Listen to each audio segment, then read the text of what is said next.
Hello everyone. तो आज का हमारा टॉपिक है फर्स्ट लॉ ऑफ थर्मोडायनामिक्स, जिसको हम क्या बोलते हैं, law of conservation of energy. ये इसका दूसरा नाम है, law of conservation of energy.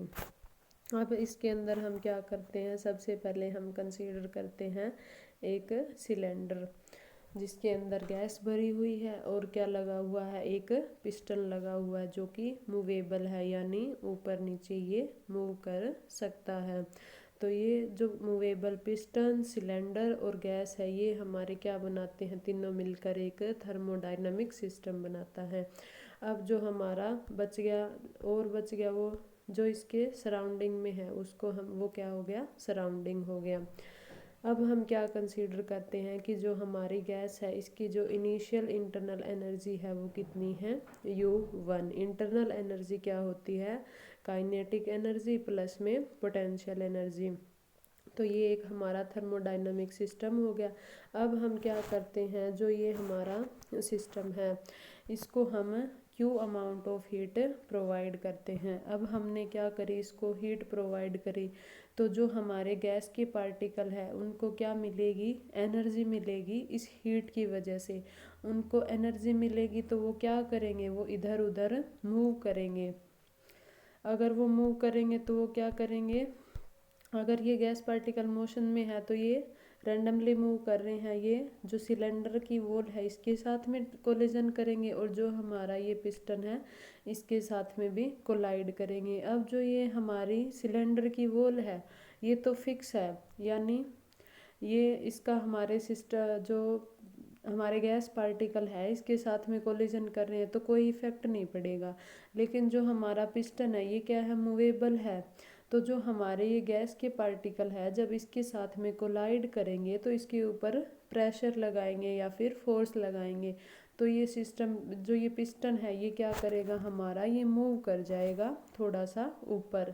तो ये जैसे हमने यहाँ दिखाया, जो इसकी इनिशियल पोजीशन थी वो तो यहाँ थी, और जो इसकी फाइनल पोजीशन है वो यहाँ से कुछ ऊपर हो गई।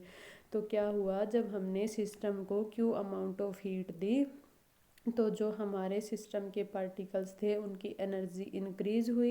एनर्जी इंक्रीज हुई तो उनकी स्पीड बढ़ गई। स्पीड बढ़ गई तो वो क्या करेंगे, कोलिजन करेंगे पिस्टन और सिलेंडर की वॉल के साथ। सिलेंडर की वॉल पे तो उनके कोलिजन का कोई इफेक्ट नहीं होगा, लेकिन जो हमारा पिस्टन है इस पे इफेक्ट होगा। और जो ये फोर्स लगाएंगे हमारे गैस के पार्टिकल, इनकी वजह से जो हमारा पिस्टन है वो मूव कर जाएगा थोड़ा सा ऊपर। जब ये पिस्टन मूव कर गया तो क्या किया, जो हमारे सिस्टम के पार्टिकल्स थे उन्होंने क्या लगाया, इस पिस्टन के ऊपर फोर्स लगाया। फोर्स लगाया तो यहाँ पे कुछ डिस्प्लेसमेंट भी हुई है, तो ये क्या हो गया, वर्क डन हो गया। और ये वर्क डन किसने किया, जो हमारा सिस्टम था उसने किया वर्क डन, क्योंकि सिस्टम के पार्टिकल ने एनर्जी एब्जॉर्ब करी जो हमने दी थी, और उसकी वजह से उन्होंने पिस्टन पर फोर्स लगाया। तो ये क्या हो गया, हमारे सिस्टम ने काम किया पिस्टन के ऊपर। तो हम इसको क्या लिखेंगे, डेल डब्ल्यू क्या हो गया हमारा, work is done by the system. तो हमारे जो सिस्टम के पार्टिकल्स थे उन्होंने काम किया, तो हम क्या लिखेंगे इसको, work is done by the system. अब क्या लेट कर लेते हैं हम कि जो हमारा जो क्यू अमाउंट ऑफ हीट देने की वजह से इंक्रीज हुआ है इंटरनल एनर्जी में, वो कितना हुआ है, del U. Del U be the increase in internal energy of the system. तो डेल यू हमने क्या मान लिया, जो हमारे सिस्टम की इंटरनल एनर्जी इंक्रीज हुई है वो। तो हम फाइनल इंटरनल एनर्जी को क्या लिखेंगे, U1 प्लस में डेल यू।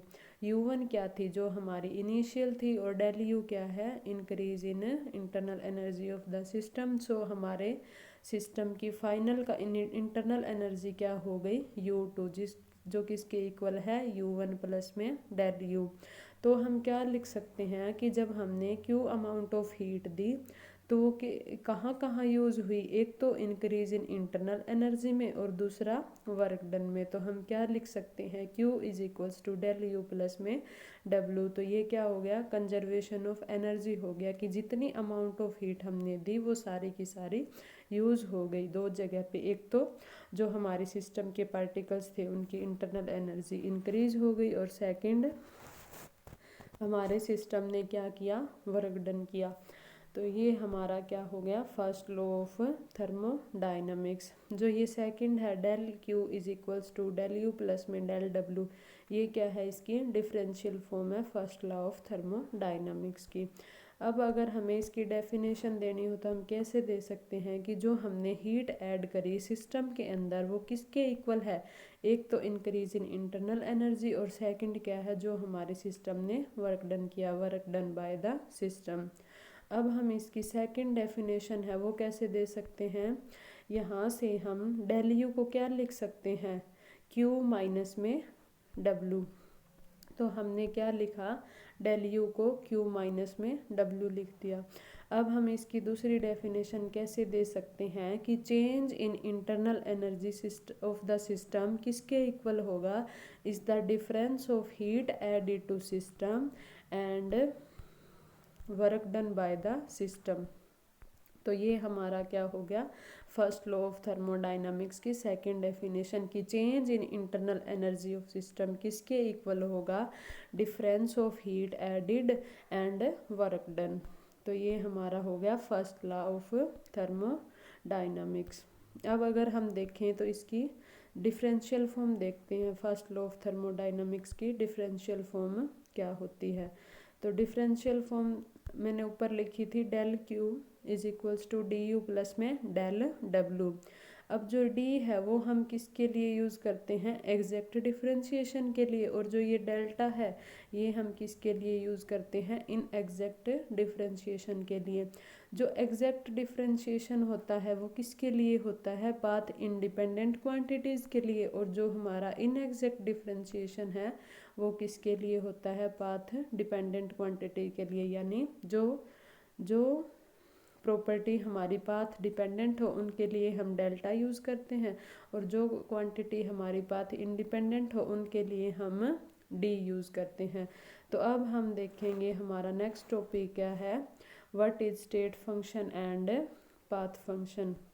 अब हम स्टेट फंक्शन को कैसे डिफाइन कर सकते हैं कि स्टेट फंक्शन हमारे सिस्टम की वो प्रॉपर्टी है जो किस पे डिपेंड करे, only initial and final state of the system, जो हमारे सिस्टम की सिर्फ इनिशियल और फाइनल स्टेट पे डिपेंड करे, और क्या हो, independent of the path followed in getting from one to other state.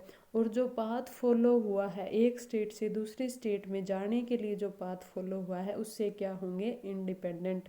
तो ये हमारा क्या हो गया, स्टेट फंक्शन।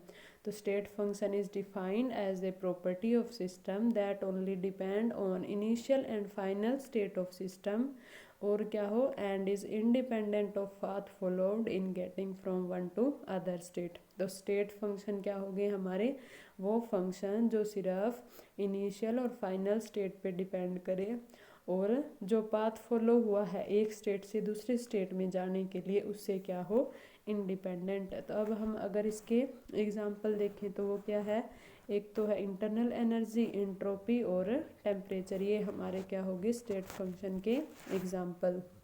अब हमारा सेकंड क्या है, path function.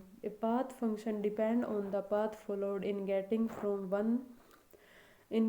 From the initial to final state of the system. तो पाथ फंक्शन क्या होते हैं, पाथ फंक्शन वो प्रॉपर्टीज़ होती हैं जो सिर्फ पाथ फॉलो पे डिपेंड करे, यानी इनिशियल से फाइनल स्टेट में जाने के लिए हमने जो पाथ फॉलो किया है उस पाथ पे डिपेंड करे, उनको हम क्या बोलते हैं, पाथ फंक्शन। और इसके एग्जांपल क्या होंगे, वर्क एंड हीट।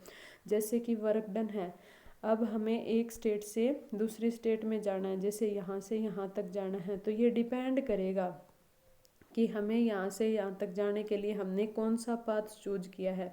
अगर हम यहाँ से यहाँ तक जाने में बड़ा पाथ चूज करेंगे तो हमें ज़्यादा वर्क डन करना पड़ेगा, अगर यहाँ से यहाँ तक जाने के लिए हम छोटा पाथ चूज़ करेंगे तो हमें कम वर्क डन करना पड़ेगा। तो वर्क डन किस पे डिपेंड कर रहा है, पाथ पे डिपेंड कर रहा है। तो इसलिए जो वर्क डन है वो हमारा क्या हो गया, पाथ फंक्शन। और ऐसे ही क्या हो गई, हीट।